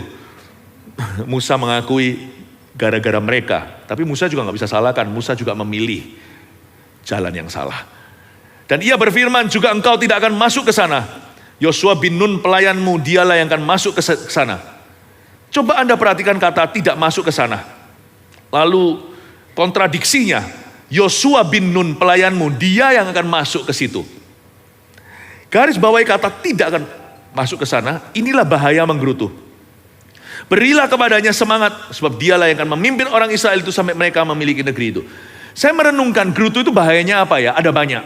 Yang pasti orang yang menggerutu memaksa Tuhan melakukan sesuatu melawan kehendaknya sendiri. Melawan kehendak Allah. Jadi Allah itu terpaksa ketika mereka menggerutu, Allah murka dan menjatuhkan hukuman. Itu bukanlah sifat Tuhan. Tapi Tuhan saking bencinya dengan gerutu itu, kalau kita tetap menggerutu sekalipun sudah diperingati dan kita jadikan itu kebiasaan hidup kita, kebiasaan buruk dan jadi karakter. Mau tidak mau Tuhan harus melawanmu. Karena Tuhan tidak bisa mengesahkan gerutu di dalam kerajaannya. Saya beritahu sama murid-murid rohani saya dan saya bahkan beritahu sama anak-anak kami. Saya beritahu seperti ini. Nah, saya kalau ngomong sama murid-murid rohani, anak-anak rohani saya beritahu, I will support you. Tapi misalkan kamu ada skandal, ini berlaku untuk saya juga. I will stop supporting you. Karena yang dibenci itu bukan orangnya, yang dibenci itu dosanya. Jadi kalau Tuhan tidak menentang gerutu, nanti dia akan menular. Jadi orang yang gerutu harus dijadikan Tuhan showcase punishment-nya. Harus dijadikan sama Tuhan, oleh Tuhan, sebuah percontohan untuk hukuman. Harus. Supaya apa? Alkitab berkata di Amsal, hukumlah orang fasik, supaya jeralah orang berdosa. Gak bisa, misalkan kalau ada satu orang di bawah pelayanan saya, lalu dia gimana? Masa bisa dia skandal tetap khotbah? Ya kita tidak akan pernah tahu, kadang-kadang begitu-begitu kan nanti Tuhan bukakan. Seperti Anania Safira, tapi kalau saya tahu, kalau kami tahu, nggak mungkin. Pasti saya tindak. Kalau enggak kan berarti saya menjelaskan kepada dunia bahwa it's okay untuk melakukan itu. Bahkan saya ngomong sama anak-anak. Anak pendeta itu bukanlah tempat istimewa. Tapi itu tempat untuk melanjutkan legenda. Yang kamu harus komit. Saya kemarin anak saya ditanyai sama temennya. Kamu akan lanjutkan ya? Anak saya menjawab dengan hikmat. Karena saya memang mengajari dia. Bukan itu poinnya. Kamu akan lanjutkan papamu nanti ya? Oh kamu akan lanjut jadi ini. Dia bilang, oh kalau kamu tanya apa saya lanjutkan gereja papa saya. Dia berkata, saya lanjutkan hati papa saya. Itu yang pasti. Hati papa saya seperti ini. Cinta sama jemaat, cinta gini. Itu yang saya lanjutkan di hati saya. Perkara itu perkara Tuhan. Saya tidak tahu. I love it. Saya bilang, saya diam aja. Pasang wajah yang gimana. Tapi di dalam hati saya melompat-lompat. Yeay! Di hati saya sudah nyanyi lagu itu. Jump to the left, shout joy. Jump to the right, shout joy. Saya senang sekali. Siapa yang ngajari anak ini kok bener ya? Iya, papa mamanya. You see, saya beritahu sama anak-anak. Tempat itu bukan tempat istimewa. Tempat itu kamu lanjutkan hati. Detik di mana kamu melakukan sesuatu yang mencoreng pelayanan Kristus, jemaat, your dad will be against you. Papamu akan melawanmu. Kita bukan Eli. Anak-anak saya ngerti itu dari kecil, udah pegang value itu, pegang sungguhan. Saya bahkan bilang sama salah satu anak yang sudah mulai dewasa, ya, yang saya beritahu, yang sekolah Alkitab, saya beritahu, kamu kalau punya pacar, Mawar Sharon will not hire you. Sekarang kamu kuliah, kamu punya pacar, baik-baik, Mawar Sharon tidak akan mempekerjakanmu. Tidak akan. Yes. Jadi caranya gimana kalau dia jatuh cinta? Ngambil sansak, pukul-pukul. Saya bilang, it's very clear. Tuhan itu tegas, bukan hanya kasih. Dan dia berkepentingan untuk menjadikan gerutu sebuah contoh hukuman. So jangan sampai Anda, sekalipun Anda anak kandungnya, sekalipun Anda dikasih setengah mati, sekalipun Yesus mati bagimu, kalau Anda masuk ke kategori itu, nggak Allah harus menghukummu. Karena Tuhan harus menunjukkan bahwa Tuhan tidak berkenan, dan supaya ini tidak menjalar kemana-mana, I will be against you, your father will be against you. Dan Tuhan akan berkata, aku akan melawanmu. Makanya bahaya gerutu itu di situ. Paham ya? Kekristenan bukan tempat istimewa. Kekristenan itu jejak kakinya Yesus. Dan ketika kita menggerutu, kita taruh diri kita di sisi ranjang yang salah. Kita bangun tidur langsung memusuhi Allah. Dan tidak bisa tidak. Kalau kamu tidak minggir dari situ, kamu pun akan terbakar. Sodom dan Gomora itu Lot harus keluar. Semua harus minggir. Korah, Datan, Abiram, 250 orang itu semua harus menyingkir. Kalau tidak menyingkir, semua ditelan. Tuhan tidak bisa toleransi karena yang Tuhan benci bukan manusianya tapi dosanya. Dan dosa menggerutu itu yang membuat bangsa Israel 40 tahun sia-sia. 40 years masuk ke kuburan bukan ke Kanaan. Dan Tuhan tidak bisa izinkan, Allah kita tidak berubah dahulu sekarang selama-lamanya. Tuhan kita itu tidak pernah berubah. Yang dia benci di perjanjian lama tetap dibenci di perjanjian baru. Yang membahayakan di perjanjian lama tetap bahaya di perjanjian baru. Amin Bapak Ibu? Amin? Saya ngerti sekarang, we must be careful. Ia berfirman juga engkau tidak akan masuk. Nah bahaya gerutu yang pasti ini. Ketika kita menggerutu, yang pasti kita gak akan jodoh sama Yesus dalam hidup ini. Orang yang menggerutu tidak akan masuk ke sesuatu. Nah itu, catat baik-baik. Orang yang menggerutu tidak akan masuk ke sesuatu. Tuhan berkata, ia berfirman juga engkau tidak akan masuk ke sana. Jadi orang yang ngomel itu gak akan masuk ke sesuatu. Coba pernah lihat gak? Ketika orang itu ngomel kok bisa ketemu keapesan-keapesan. Meskipun kita yang hidup berkenan pun akan menghadapi tantangan namanya peperangan. Tapi orang yang ngomel itu lucu ya, aneh ya. Anda pernah lihat gak? Orang ngomel jalan keluar kejatuhan bata, kejatuhan pot. Keluar lagi tiba-tiba mobilnya kegores. Jalan sedikit kesandung dan dia mau marah sama siapa? Terakhir dia marah ke batu, kesandung batu, dia tendang batu, lalu dia bengkak. Pernah lihat gak? Ini mungkin agak sedikit terlalu hiperbola membesar-besarkan. Kalau kita ngomel, perkara buruk terus terjadi. Kelihatan gak? Misalkan orang pergi nih, makanya saya sekarang peringati yang mau berziarah misalnya besok ini kita mau retreat ke Israel, ada yang ikut. Saya bilang jangan ngomel dari awal. Kalau itu jalan-jalan silahkan you ngomel. Tapi kalau semua itu adalah kita pergi untuk belajar retreat gitu ya. Lihat ya nanti, mesti aja kena delay, kena apa, lalu apa, kerannya mati, apa mesti ada aja.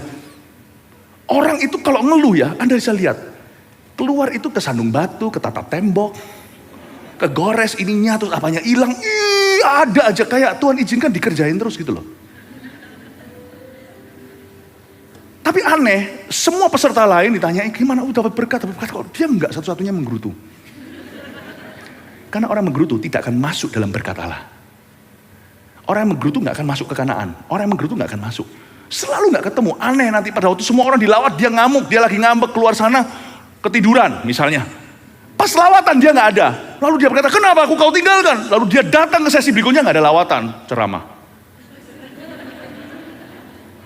Dia nggak bisa masuk gitu loh.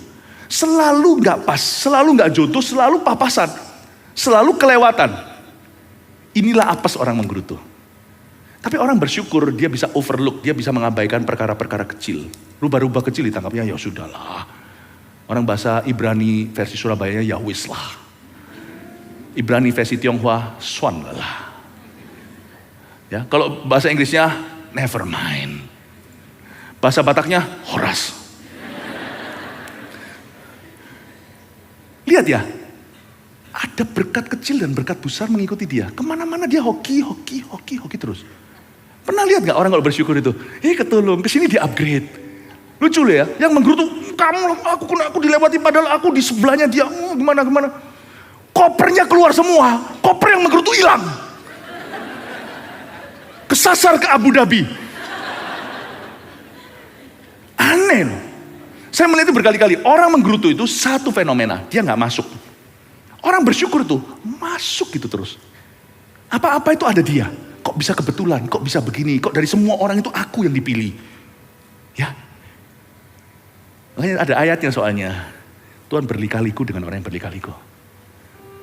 Tuhan lurus dengan orang yang lurus. Gerutu itu lika-liku. Hati-hati ya Bapak Ibu.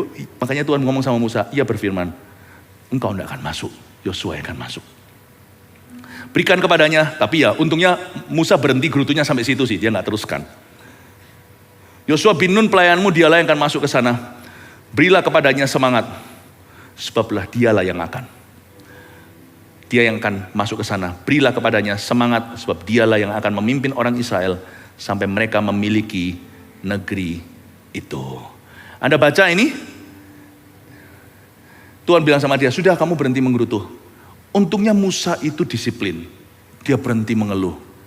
Saat dia berhenti mengeluh, fokusnya shifted, fokusnya bergeser dari mengeluhkan apa yang dia nggak bisa miliki, yaitu masuk tanah Kanaan. Dia berubah perhatiannya kepada, ya sudah kalau aku nggak bisa masuk, aku temukan syukurku berikutnya. Atau lebih tepatnya dia tanya peran. Kalau memang Tuhan tetap berkata jangan, karena Tuhan itu sudah berkata sama dia, sudah jangan singgung tentang itu lagi, aku nggak mau ngomong soal itu. Musa berkali-kali proposal lagi, Tuhan tolak sekali lagi. Dan akhirnya Musa berhenti. Untung Musa berhenti. Kalau dia teruskan gerutu, Musa bisa prematur sesuatu. Tapi Musa tahu diri, dia berhenti dan akhirnya dia mengubah fokus hidupnya. Oke Tuhan, ya sudah, never mind. Ya wis lah, kalau memang aku tidak masuk sekarang, peranku apa? Maka Tuhan tunjukkan pada dia, berikan kepada Yosua semangat. Sebab dialah yang akan memimpin bla bla bla. Pokoknya beri dia semangat sebab dia yang akan, bukan kamu. Cara kita menghentikan gerutu adalah sudah jangan melihat ke belakang. Orang menggerutu itu cara pandangnya itu ke belakang. Makanya dia keluhan terus. Dan ke depan di sini tidak puas, ke depan ketakutan. Kalau kita mau sembuh dari gerutu, berhenti lihat ke belakang. Sebelum lihat ke depan, lihat ke atas dan berkata, baik Tuhan, aku bisa nerima, never mind. Ya sudahlah. Next apa Tuhan peranku, aku mau taat di situ. Udah jangan diutak-atik. Musa nggak perlu bahas lagi dosanya. Aku salah, aku nyesel, nggak perlu, nggak ada negosiasi lagi. Udah nggak perlu talk about it. Tuhan tuh tahu diri kok. Saya kasih bukti ya. Musa itu mau ngeluh apapun Tuhan nggak mau dengar. Semua yang perlu dikatakan sudah dikatakan. Semua yang Tuhan perlu katakan ke dia juga sudah dikatakan. Tapi Tuhan tuh baik loh. Ribuan tahun kemudian kalau Anda baca, Musa masuk loh tanah Kanaan. Di samping Yesus lagi, sebelah Elia. Masuk. Tuhan berkata, sudahlah gak usah ngomong soal itu. Pernah gak anak kita itu sticky atau lengket sekali setelah sesuatu, Pak aku gini-gini, sudah. Papa sudah bilang sudah ya sudah. Papa sudah bilang ampuni ya sudah ampuni. Udah. Saya kadang-kadang kalau mau buat anak saya gak ngomong lagi tentang apa yang barusan, yang belakang situ yang dia sesali, kan kadang-kadang frustrasi. Orang paling gak enak itu apa? Frustrasi gak bisa maju. Terus aja masih hidup di situ, terkungkung di masa lalu. Saya akan bilang sama dia, cara saya untuk bisa mengalihkan perhatian mereka, karena bantu anak yang masih usia belia, bagaimana mereka bisa menguasai diri. Biasanya kalau saya diajak ngomong itu lagi, dan saya sudah pas, tapi dan aku gak sengaja gini-gini, aku gak akan lagi. Ya sudah, pokoknya sudah diberikan konsekuensinya, sudah diberikan gini, saya gak marah, saya gak pakai marah-marah. Saya kasih mereka, papa tetap sayang sama kamu, kasih assurance, kasih kepastian. Apalagi yang kamu butuh? Ya tapi kalau aku bisa ngulang gini-gini, ya sudah, udah apa-apa. Sudah, papa sudah ngomong, sudah. Aku bisa ngulang begini, nggak usah gini. Enggak, konsekuensi tetap konsekuensi. Kita nggak boleh pelin-pelan ya. Iya lalu enggak, ya bingung nanti itu anak. Kalau dia nggak bisa memperhatikan batasan, lain kali dia nggak akan jadi orang yang liar. Mendingan sekarang agak sedikit merugi. Saya pun kepingin dia ada di situ, tapi saya nggak ajak dia gara-gara. Saya bilang sama dia cukup. I don't want to talk about it. I don't want to talk about it. Saya bilang I don't want to talk about it. Oke? Biasanya saya alihkan perhatian dengan berkata gini. Oke, gimana tadi kamu, temanmu gimana? Saya mulai alihkan perhatian. Gimana gini? Lalu dia lupa, dia ke topik lain. Seolah-olah saya sudah move on. Kita semua sudah move on. Saya bantu dia move on. Tuhan juga gitu sama Musa. Udah. Itu loh Yosua. Kamu kasih semangat ya? Oke Tuhan. Gerutu itu harus bisa berhenti dengan tenang. Oke, dia mundur selangkah. Oke Tuhan. Oke, supaya mundur selangkah itu supaya kita bisa lihat lebih jelas. Peranku next apa? Syukuri itu. Jangan terus pegang terus apa yang di belakang yang kau sesali. Kalau Tuhan sudah berkata selesai ya sudah mari, sudah selesai. Jangan diterusin. Mundur selangkah, tanya peran nextnya apa, lakukan itu dan syukuri kemudian. Amin Bapak Ibu Saudara. Nanti lihat ya, hatimu lebih bersyukur, gak penasaran. Belajar untuk bisa telan ludah sendiri. Belajar untuk bisa berkata, oke, aku tutup buku sekalipun masih terenganga nih luka. Tutup, close. Next chapter. Lupakan yang telah lalu, mengarah pada tujuan. Orang menggerutu gak bisa lakukan. Stop. Tutup buku. Biarkan nanti luka itu sembuh sendiri. Deal with it. Urusi sendiri hatimu. Jangan talk to God about it. Dan lanjutkan dengan peran berikutnya. Selalu cari langkah berikut untuk taat. Amin Bapak Ibu Saudara. Dan anak-anakmu yang kecil yang kamu katakan akan menjadi rampasan ayat 39. Yang belum mengetahui tentang yang baik dan jahat, mereka yang akan masuk ke sana dan kepada mereka lah aku akan memberikannya. Dan mereka lah yang memilikinya. Tetapi kamu ini, ayat 40 ini saya paling gak suka. Saya baca ini, saya kepingin tutup halaman. Saya bayangkan kalau saya jadi mereka, pernah gak Anda lihat sesuatu yang kayak operasi gitu, kalau Anda paling ngeri kalau lihat-lihat darah kan Anda langsung, gak mau lihat. Gitu kok dilihat sih. Ya kan, kalau Anda lihat mungkin lagi ada yang scrolling Instagram gitu, siapa istrinya atau apa, gitu kok dilihat sih gitu, atau suaminya ya kan, kalau istrinya nggak tahan dengan darah, gitu kok dilihat sih. Saya baca ayat ini juga kepingin, kalau saya bisa bayangkan kalau saya di posisi mereka, Tuhan berkata sama mereka, oke, sedangkan kamu hai bangsa Israel, tetapi kamu ini, baliklah, berangkatlah ke padang gurun, go and die. Go and die. Kamu baiklah berangkatlah ke padang gurun ke arah laut Teberau. Hari itu Tuhan cabut visinya dari mereka. Dicabut. Dan Tuhan berkata, you no longer, kamu tidak lagi masuk ke Kanaan. Tujuanmu ke laut Teberau. Itu lawan arah. Kanaan itu masuk, laut Teberau itu ke sisi sana. Berarti mereka suruh masuk ke padang gurun, mati aku akan kuburkan kamu satu persatu. Jangan kita menggerutu untuk apa yang kita belum miliki. Kalau kita masih punya visi dari Tuhan dalam hidup kita. Bersyukurlah engkau tidak ditinggalkan untuk mati. Kalau kita masih punya visi dari Roh Kudus dalam diri kita. Kita masih menggebu-gebu untuk penginjilan contohnya. Kalau gereja kita ini diambil visinya 1000 gereja 1 juta murid. Kita jadi gereja biasa. Kita kehilangan arah, ini tujuannya apa? Buat apa nanti kita itu akan mengembangkan ke pulau-pulau? Kita boleh punya tantangan sebagai gereja. Bahkan mungkin ada beberapa gereja kita hari ini mengalami berbagai macam aniaya.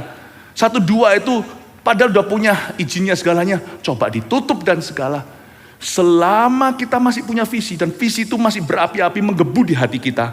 I'm fine, thank you. Semua masalah bisa diatasi. Baru kita punya masalah yang serius jikalau visi udah gak ada di kita. Do you know kalau ada orang yang hidup sudah gak punya visi Tuhan, orang itu sudah mati sekalipun dia masih hidup, orang itu zombie. Saya tanya sama Tuhan, setiap kali saya masuk ke hadirat Allah merasakan beban untuk jiwa-jiwa, saya tenang. Masalah apapun yang saya bisa hadapi hari ini ada Tuhan. Tapi kalau hatiku ini sudah mati kaku terhadap visi apapun, kalau saya seperti orang dunia yang cuman ingin menyenangkan diri sendiri, jadi kaya, jadi sukses versi dunia, bahaya. Itu bukan visi Allah. Berarti saya sudah ditinggalkan oleh Kristus. Mau tahu kapan kita bercermin dan tahu Tuhan masih ada di sana? Kalau visi Kristus masih ada di dada. Kalau dalam bisnis Anda masih kepingin untuk menyenangkan dan memuliakan Tuhan, puji Tuhan, masalah apapun bisa diselesaikan oleh Tuhan. Tapi kalau Anda tidak punya perasaan itu, celakalah dirimu.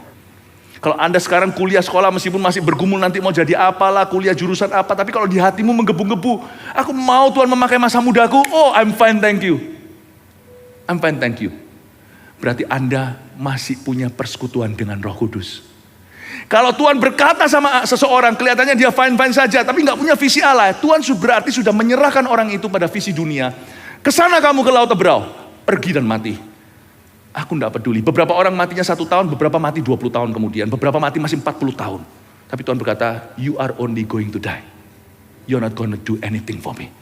Kamu hanya akan pergi ke mati, kamu tidak akan melakukan apa-apa untuk kerajaanku. Orang begitu, kalau ditanya how are you bahasa Inggrisnya, jangan jawab I'm fine, thank you. Katakan I'm celaka, thank you.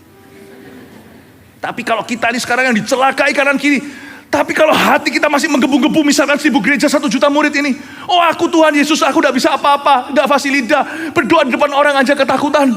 Tapi hari ini aku mau rindu suatu hari aku bisa jadi CGL misalnya, aku bisa memimpin sesama, aku bisa memuridkan. Kalau ada kerinduan itu setetes di hatimu, Tuhan masih hidup di dalam jiwamu.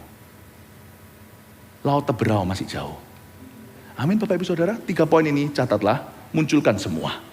Orang yang menggerutu berada dalam bahaya tidak disadarinya. Jika Tuhan berkata tidak kepada kita, maka siapkan diri untuk rencana berikutnya. I don't want to talk about it, tanya peranmu berikutnya. 3, bersyukurlah selama visi dan arah hidup kita masih benar di hadapannya. Catat 3 ini, rangkuman apa yang kita pelajari. Jangan menggerutu, karena Anda dalam bahaya kalau menggerutu, kita dalam bahaya. Kalau Tuhan berkata tidak, udah tutup buku, jangan penasaran. Tanya peran berikutnya, taat dan bersyukurlah. 3, bersyukurlah selama masih ada visi arah hidup kita benar di hadapannya. Berarti Roh Kudus masih hidup di dalam jiwamu. Amin Bapak Ibu Saudara. Siapa di sini rindu untuk dipakai oleh Tuhan? Oh puji Tuhan, berarti semua masih ada Roh Kudus di dalam hatinya. Amin. Berarti Anda masih punya Tuhan. Masalah apapun Tuhan akan selesaikan. Don't worry, hiduplah bagi kerajaannya. Mari kita berikan tepuk tangan untuk Tuhan. Silakan bangkit berdiri. Terima kasih Tuhan.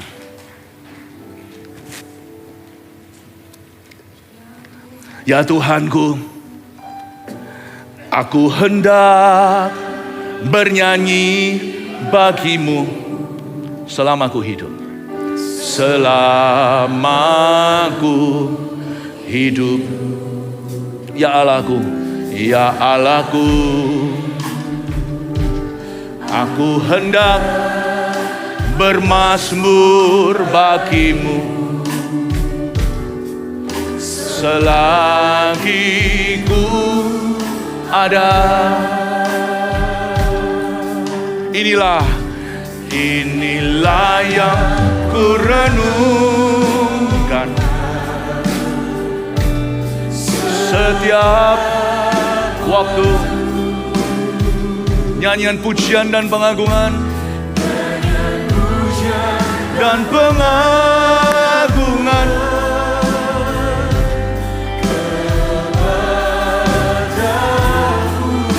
biarlah manis kau Tuhan, kau dengar Tuhan, manis kau dengar Tuhan, dan hatiku bersuka karenamu. Lebih tinggi lagi. Ya Tuhanku, ya Tuhanku, Aku hendak bernyanyi bagimu selama ku hidup. Ya Allahku, ya Allahku, aku hendak bermazmur bagimu selagi ku ada. Inilah yang ku renungkan setiap waktu. Nyanyian pujian dan pengagungan kepadamu. Biarlah manis kau dengar Tuhan, kau dengar Tuhan, manis kau dengar Tuhan, dan hatiku bersuka karenamu. Inilah yang ku renungkan, ku renungkan setiap waktu. Nyanyian pujian dan pengagungan kepadamu. Biarlah manis kau dengar, biarlah manis kau dengar Tuhan, manis kau dengar Tuhan, dan hatiku bersuka karena. Mari kita sembah Dia dalam Roh Kudus. Mari kita yang bisa berbahasa lidah mulai berdoa dalam Roh Ramaya Sande. Mari kita menyembah dalam Roh. Ya Ramaya So, Ya Ramaya Sanda dalam Roh. Ya Ramaya Sande. Ina Mara Ramaya Sanda Ramaya Sande. Ya Ramaya Sanda dalam Roh. Ya Ramaya Sanda Ramaya So. Ya Ramaya Sanda dalam Roh.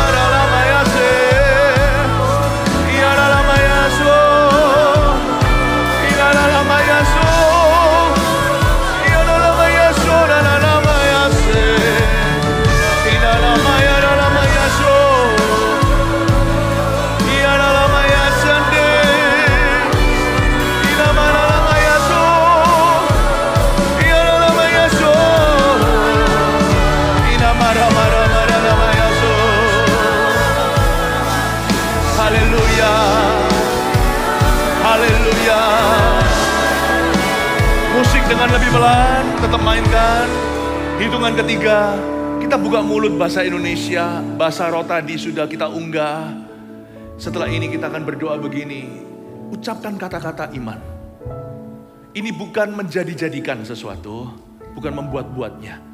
Tapi apa yang Tuhan sudah taruh di hatimu yang selama ini takut-takut kita ucapkan, jangan-jangan hanya dari pikiranku. Kalau Tuhan menaruh sebuah janji, misalnya kamu akan begitu atau Anda akan begini. Tapi ada sesuatu yang begitu penuh dengan iman pengharapan. Aku percaya nanti suatu hari misalnya aku lulus nanti aku akan bisa buka ini.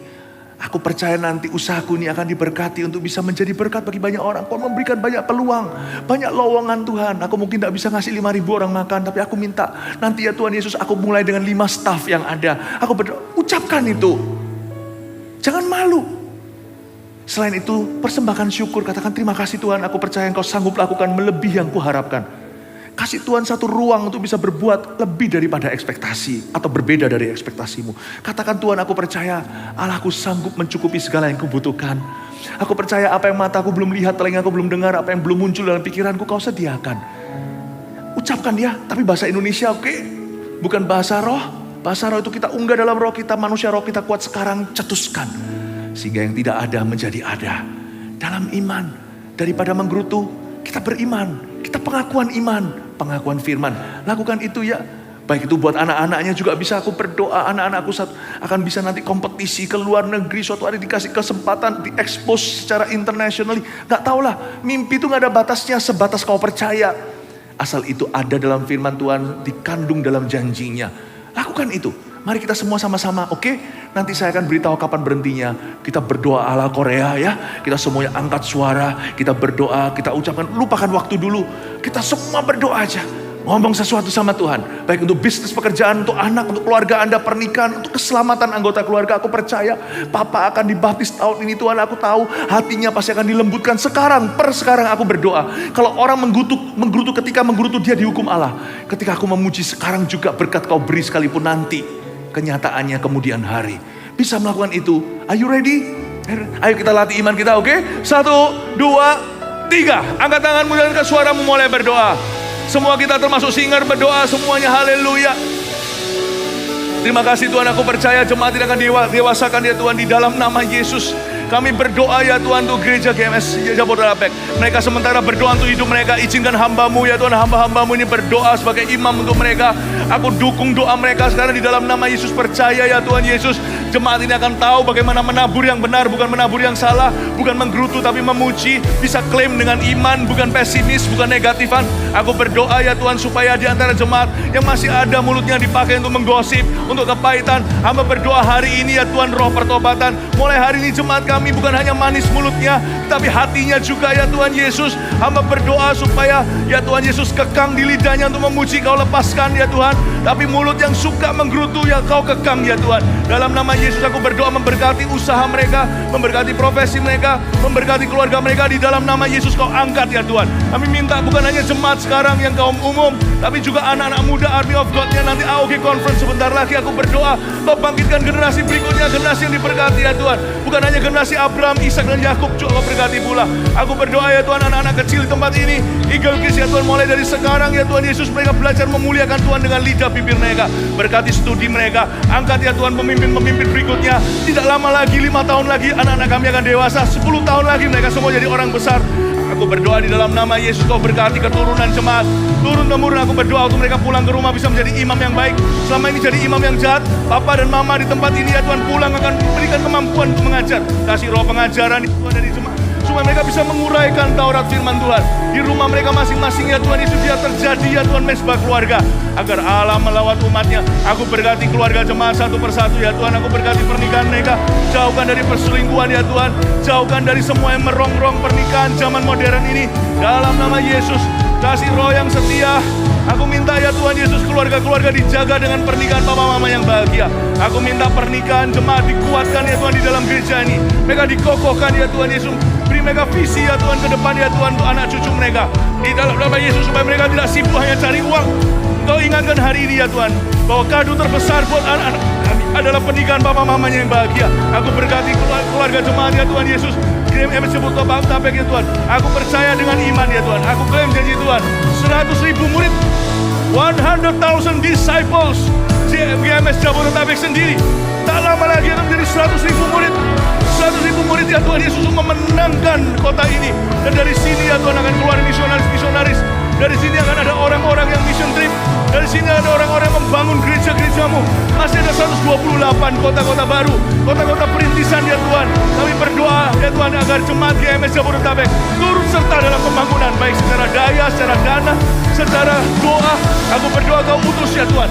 Bukan jemaat-jemaat yang biasa, kami tidak mau jadi mega church yang biasa. Kami tidak mau jadi mega church lagi. Ada lagi satu di Jakarta. Kami minta ya Tuhan, kami menjadi mega church yang berbeda. Gereja yang bertambah besar.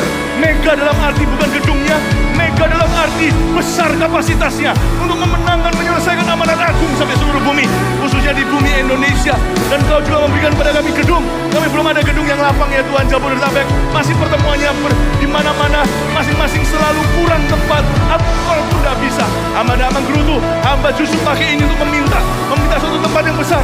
Hamba meminta ya Tuhan dengan iman, suatu tempat ya Tuhan ada senternya di Jakarta. Di senternya Jakarta, entah di sini, di barat, atau Jakarta Selatan, dimanapun itu ada satu senternya. mana jemaat GMS Jabot Bertabek ya Tuhan bisa streaming dari situ sekali ibadah 5-6 ribu orang kapasitasnya. Meminta dengan iman ya Tuhan, berikan ya Tuhan gerakan seorang, akan ada orang-orang yang Kau panggil sebagai bendahara kerajaan surga yang membuka jalan. Ada yang punya space, punya tempat, punya tanah, punya gedung, punya ruang dalam nama Yesus. We ask, kami meminta 5.000 kapasitas, 6.000 kapasitas sekali ibadah. Ya Tuhan menjadi senternya. Tempat ini ya Tuhan, aku minta Jakarta Tuhan Kau bukakan tingkap langitmu dalam nama Yesus. Terima kasih Tuhan. Haleluya, haleluya, haleluya. Terima kasih Tuhan. Mari kita sama-sama mengangkat tangan kita. Haleluya. Katakan terima kasih Tuhan. Katakan syukur pada Tuhan. Katakan kami menerima. Kami menerima dengan iman. Inilah yang kurenungkan. Inilah yang kurenungkan. Setiap waktu.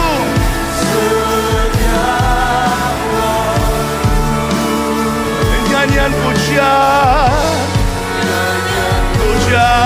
dan pengagungan kepadamu,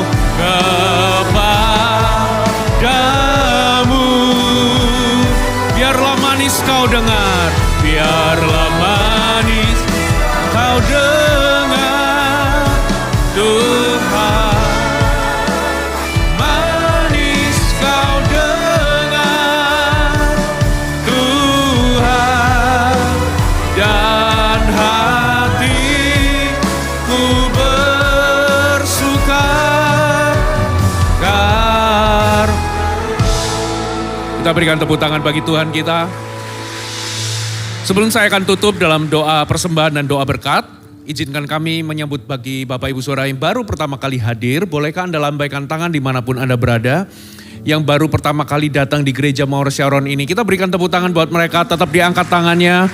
Dalam hitungan ketiga, saudara jemaat Tuhan, mari kita berikan sambutan terhangat yang kita bisa berikan. 1, 2, 3. Welcome home.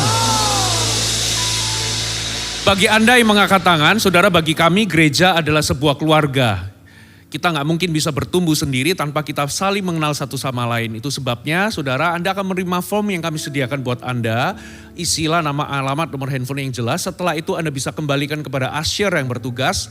Sesegera mungkin kami akan follow up Anda supaya Anda menerima sebuah keluarga rohani untuk Anda bertumbuh bersama-sama dalam Tuhan.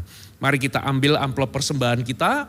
Kita angkat tinggi-tinggi sebagai bentuk deklarasi kita, saudara, dan ini adalah minggu ketiga kita akan memberikan 2 persembahan. Yang pertama adalah persembahan misi, yang kedua adalah persembahan yang seperti biasanya. Mari kita angkat amplop ini tinggi-tinggi. Kami bersyukur buat kesempatan kami bisa dengarkan firman, menikmati hadirat Tuhan, dan di ujung kebaktian ini ya Tuhan, kami akan memberikan persembahan sebagai bentuk penyembahan kami. Berkati setiap tangan yang memberi, berkati persembahan yang ada. Jadikan ini alat untuk kami bisa melihat pekerjaan Tuhan semakin diperlebar. Terima kasih Tuhan, di dalam nama Tuhan Yesus. Jemaat yang dikasihi Tuhan, mari angkat kedua tanganmu. Terimalah berkat yang terbaik daripada Allah Bapa, anugerah berlimpah-limpah daripada Yesus Kristus Putra Allah, dan persekutuan pengurapan penyertaan dari Allah Roh Kudus turun ke atas hidupmu, dan kau akan terus naik dan bukan menjadi turun.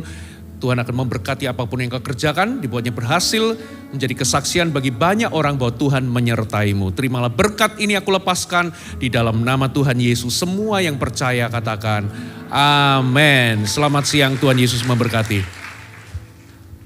Shalom saudara, ibadah baru saja berakhir. Dan kami percaya perjumpaan dengan kasih ataupun anugerah Tuhan telah Anda alami. Firman Tuhan memberitahu kita agar sebagai orang percaya kita saling menguatkan, saling menasihati, dan saling mendorong agar kita semakin giat melakukan pekerjaan baik, ataupun kita menjadi orang yang rajin mendekatkan diri pada pertemuan-pertemuan orang percaya yang membawa kemajuan pada iman kita. Di Gereja Mawar Sharon kami menyebut komunitas orang percaya ini dengan nama Connect Group. Karena itu bagi Anda yang belum memiliki komunitas rohani itu bertumbuh di dalam Tuhan, mari segera bergabung dengan kami melalui Anda melengkapi data Anda di form yang telah kami sediakan, yaitu form Connect Me. Segera setelah Anda mengisi dan melengkapinya, silahkan mengembalikan kepada petugas-petugas kami, atau Anda dapat memasukkannya di kotak Connect Me yang kami letakkan kotak tersebut di area pintu belakang pintu keluar dari ruang ibadah ini. Segera setelah kami menerimanya, tim kami akan menghubungi Anda dan kita akan berjumpa di Connect Group. Selanjutnya sebagai gereja kami memiliki kerinduan untuk melayani kebutuhan Anda, hadir di kala suka maupun di kala duka. Karena itu kami mengundang Anda untuk tergabung menjadi jemaat tetap dan Anda memiliki nomor induk jemaat yang Anda dapat peroleh melalui ketentuan atau syarat sebagai berikut. Yang pertama, Anda memiliki akun Gereja Mawar Ziarah dan hadir di Connect Group minimal 8 kali dalam periode 16 minggu terakhir. Yang kedua, Anda menyelesaikan atau lulus kelas My Spiritual Journey yang pertama. Yang ketiga, Anda menyetujui form persyaratan kejemaatan yang ada di aplikasi GMS Church. Jika Anda memiliki pertanyaan atau membutuhkan informasi lebih, Anda dapat menghubungi tim Prodes kami yang ada di public area. Sungguh tak sabar segera menyambut Anda menjadi bagian dari keluarga rohani kami dan kita bertumbuh bersama di Connect Group. Sampai berjumpa minggu depan dan Tuhan Yesus memberkati.